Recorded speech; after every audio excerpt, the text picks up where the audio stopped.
saying things people already know out loud is tight. I am a collector. Australian legends. Funny segment. This is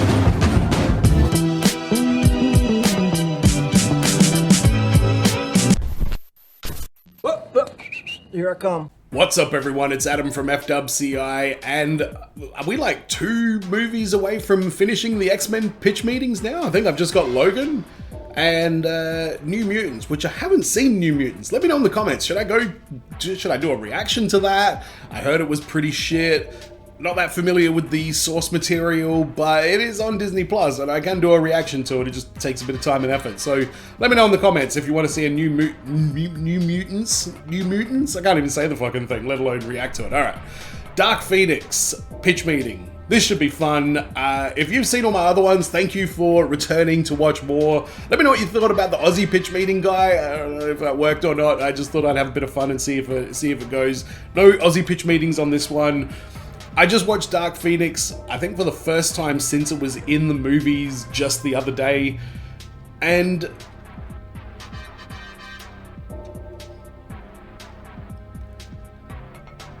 I think it's slightly better now than what it was going in, because when I went and saw it in the movies, I was really, really disappointed, and I thought that, yeah, it was a whimper for the X-Men franchise. But going back and watching it, I'm a sucker for like little things like, put them in the right costume, or like there was some things that they did right in that were, unmistakably X-Men kind of thing. Like, it's not like you're watching a whole different movie that didn't feel like X-Men. Like, there was a lot of X-Men-isms in the Dark Phoenix movie. So I think it's maybe a little bit too harshly critiqued. With that being said, I never expected the scene where Professor X is forced to walk up the stairs against his will by Jean Grey. I did not expect that to be so funny. I was in the movie theater watching that, and I was like out loud laughing, like, oh wow, like this is high fucking comedy. So, very strange movie. Let's get into the thing, because I'm sure we'll talk about it more as we go through. Spoiler alert, it sucks. So, you have an X-Men sequel for me? Yes, sir, I do. Amazing. I can't wait to see what's going on with wait, which character am I supposed to care about at this point? Unclear. Mystique. Definitely gonna be characters in this movie that, you'll recognize. Well, great. Yeah, you'll see them and you'll be like, oh, I know who that is. Fantastic. I'm sure this movie's gonna be a lot of fun. Not so much, no. Oh. yeah. That's like what I was saying, like, unmistakably X-Men like influences in this movie, but again, that doesn't mean it's going to be a great movie. But the nostalgia hit me hard giving it a rewatch. Really? Yeah, no, it's going to be very somber, but not in a badass gritty way like Logan, like just a bunch of sad mutants running around. Okay, but Quicksilver's going to be there to lighten the mood. He's barely going to be in it. How come? Well, he's so powerful that he could easily solve a lot of the problems in the movie, so I had to write him out of it very quickly. Okay, probably a smart move, I guess. So what problems are the X-Men going to face? Well, I was thinking we could do a Dark Phoenix storyline. Oh, that was already covered in X-Men The Last Stand, though. Yeah, and people really didn't like it very much, so I think we should give it another shot. Oh, okay, but we're gonna get it right this time? I mean, that's certainly one possible outcome, sure. So, yeah, they certainly didn't get it fully right. That was, yeah.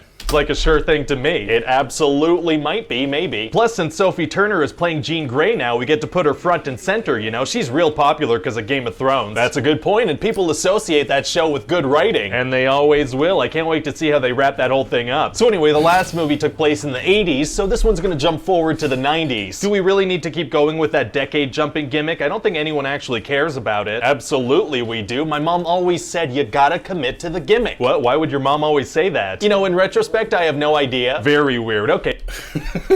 You gotta commit to the gimmick? What is your mum, a grifter? Yeah, the decade jumping thing was not well thought out when they started it. I like the neatness of the whole thing, but yeah, they certainly played fast and loose with a few details by doing that. Very weird. Okay, so it's the 90s. It is. So I guess we'll have a lot of fun with like 90s culture and whatnot. Not really, no. Oh, no. okay, never mind. And what are we gonna do about character ages? Like, how old is Magneto at this point? 62. So then do we get Michael Fassbender or Ian McKellen? I think we could just stick with Fassbender. He's something like 42 in real life, and that's basically 62 if you round up several times. And we'll age him up a little bit with makeup. No, we could just pretend like he's old. Oh, using make-believe instead of makeup is tight. Yeah, so anyway, Yeah, you know what? That's a good point. They should have at very least grayed his hair. Like, made his hair look great. I don't know if at this point the X-Men franchise was just on ice and they were just like, let's just get it done. But yeah, not aging Magneto up a little bit's a little bit inexcusable. at the beginning of the movie, the X-Men have to go save some astronauts in space, right? Right. But while they're up there, Jean absorbs some crazy solar flare power thing and she passes out. And that's what gives her the Phoenix powers? Exactly. Oh, but wait, didn't she go all Phoenixy at the end of X-Men Apocalypse? What was that about? Unclear. Well, okay then. So then Jean gets super powerful. Yes, but considering this is the X-Men cinematic universe, I reckon she had two Phoenix Forces. She had half of it inside of her, and the other half manifested in space. Maybe it even lured the X-Men out there so that it could get to Jean Grey. I don't hate that. I don't hate that it's some part of her and some part of a cosmic entity. I don't think it has to be a cosmic entity and that's it. I don't know. It's always associated with Jean Grey, so it obviously couldn't go anywhere else. She is a very powerful mutant. And she finds out that her dad that she thought was dead is actually still alive and Charles was keeping it from her. Oh, drama. Yeah, so she goes to see her dad and he's like, yeah, no, I don't want to be your dad. And then she just goes nuts on the X-Men. Wow, wow, wow, wow. Yeah, and she kills Mystique. Oh my god. Yeah, it's crazy. So, you know, that's going to make a great moment for the trailer. But no, we can't put that in the trailer. It's a big character death. We have to. This way people are going to know that this movie's not messing around, you know? Main characters are gonna die. Oh, so other main characters die? No. Oh, okay. Anyway, so then Jean is gonna go see Magneto for help, but he rejects her, so she goes even crazier. Wow, I have to say, it's gonna be nice to just focus on Jean and the Phoenix Force, you know? It felt like in The Last Stand, we just had too much stuff going on. And it Oh, was... also aliens. What? Yeah, there's gonna be aliens too, and they want the Phoenix Force. Oh, maybe we should just spend more time with Jean so people actually care about her and And her... the aliens shapeshift too, and they want to take thanks. over the world. Okay. So now Magneto and Beast want to kill Jean, and the rest of the X-Men want to help her. Oh, wow, so what happens? Well, they're gonna go to New York, and Charles is gonna be like, I'm sorry, Eric, I can't let you kill her. Okay. And Magneto's gonna be like, you're always sorry, Charles, and there's always a speech, but nobody cares anymore. Oh, that's a good line. Thanks, it's a play on something my wife yelled at me as I was telling her about this movie. Wow. So anyway, Jean is inside this building, and Magneto pulls a subway car out from under the ground to block the door behind him. Were there no cars on the street? There were, but this is gonna look cooler. Well, that's what's important. And Jean is gonna use her powers to force Charles to walk up. Submarine, giant bridge, fuck, what else did he lift up? Satellite dish, football stadium, train. Magneto he likes to be publicly flexing his mutant power. Let's just leave it at that. Up some stairs, it's gonna be horrifying. Oh, wow. Either that or hilarious. It could go either way, to be honest. Well, fingers crossed for horrifying. So anyway, eventually this is gonna lead to a big Wait, space. yes. Go either way, to be honest. Some stairs, it's gonna cooler. Well, that's what's important. And Jean is gonna use her powers to force Charles to walk up some stairs. It's gonna be horrifying. Oh, wow. Either that or hilarious. It could go either way, to be honest. Well, fingers crossed for horrifying. So Yeah, funniest part of the movie. Funniest part of any X-Men movie, to be completely honest. Charles, oh, Jean, please, what are you doing? I can't. This isn't right. It's so good.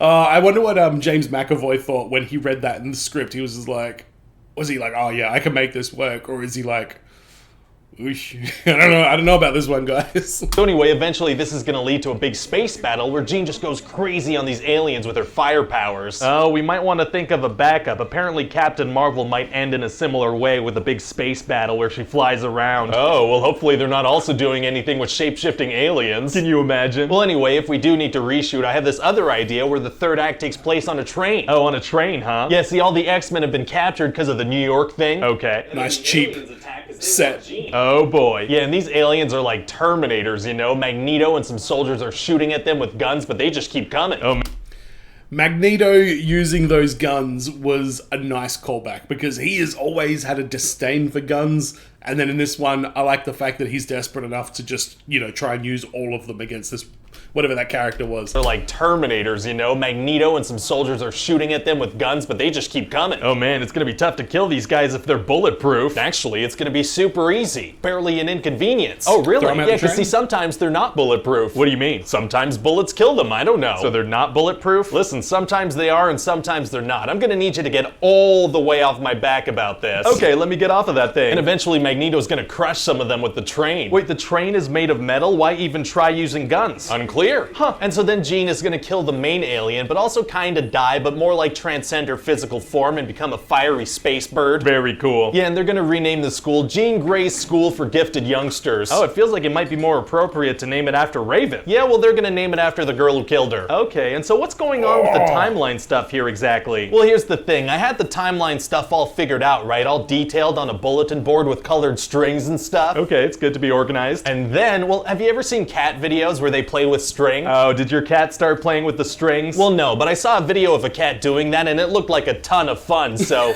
you know, long story short, I have no idea what's going on with the timelines. but you had fun? I did, yeah. Well, that's all that matters then. Thanks. And so you think people are gonna enjoy this movie? I mean, look, as long as it gets a better reception than The Last Stand, we'll have done our jobs.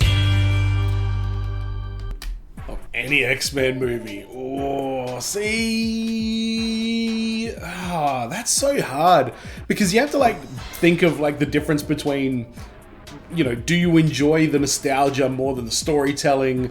What sort of impact do the what do you call it? Like the special effects have? Do you care who's in the cast? Like, it's hard to really nail down a worst X-Men movie. I feel like maybe New Mutants will take that candle because that feels very disconnected from everything else. But Dark Phoenix, the bottom three is probably Dark Phoenix, X-Men Origins, Wolverine.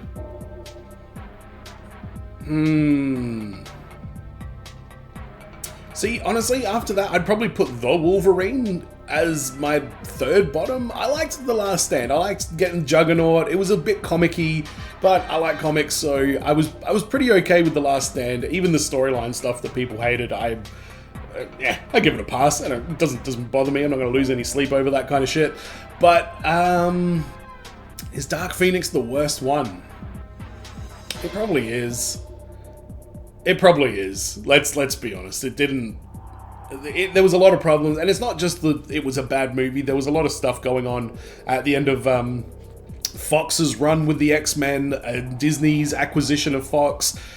I think that played a big part in it as well, but there are some pretty inexcusable, you know, flaws in this movie that, yeah, bit obvious. But with that being said, we got Magneto ripping trains out of the ground. You know, we got Charles Xavier rolling around in his wheelchair doing this. Mutants are the future. Look at this one. He's got webbed toes. Shouldn't he be president? You know, I feel like this is like one of the first, and maybe even the only X-Men movie where like the government is like in agreement with what they're doing and they're like, hey, look, we need the X-Men for this or that. That's a bit of a new take on things as well. So Dark Phoenix definitely had its ups and it definitely had its downs. But let me know in the comments what you guys think. Do you think Dark Phoenix is the worst? What did you think of the pitch meeting? Was Charles Xavier going up the stairs like this? Hey, I look like a peacemaker right now. Charles Xavier's trip up the stairs, the funniest thing you've ever seen in all of cinema? Let me know in the comments. And as always, everyone, be well, stay safe, look after your friends. See you in the next video. Peace.